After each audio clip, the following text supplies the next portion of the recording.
के झोंका से मनवा भइल बेहाल। खेतवा में लौके तोहार रंगवा हरियर गुलाल। कोयलरी के बोली जैसे काजर के धार, हमारो करेजा में उठल मीठी मीठी पुकार। लहलहाती फसल जैसे तोहर देखी के मनवा भइल गरम धूल। कुआं के भीतरी जैसे लौके अंजोर, मनवा में बजता ते प्रेम के ई डीजे शोर। प्रेम के ई डीजे शोर। ताल तलैया में कमल जैसे तू मुस्काइल, बाग बगीचा में बहा तर तोहरे से आइल।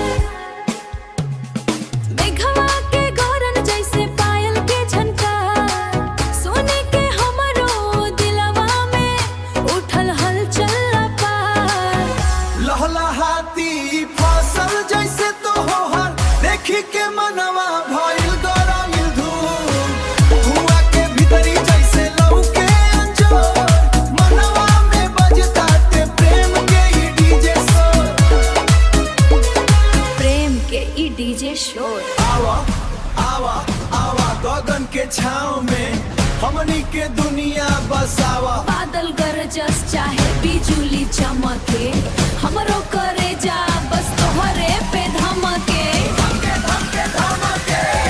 लहलहाती फसल जैसे तोहर देखी के मनवा भइल गरम धूल। कुआं के भीतरी जैसे लौके अंजोर, मनवा में बजता ते प्रेम के ई डीजे शोर। प्रेम के ई डीजे शोर। मेघवा के छाँव में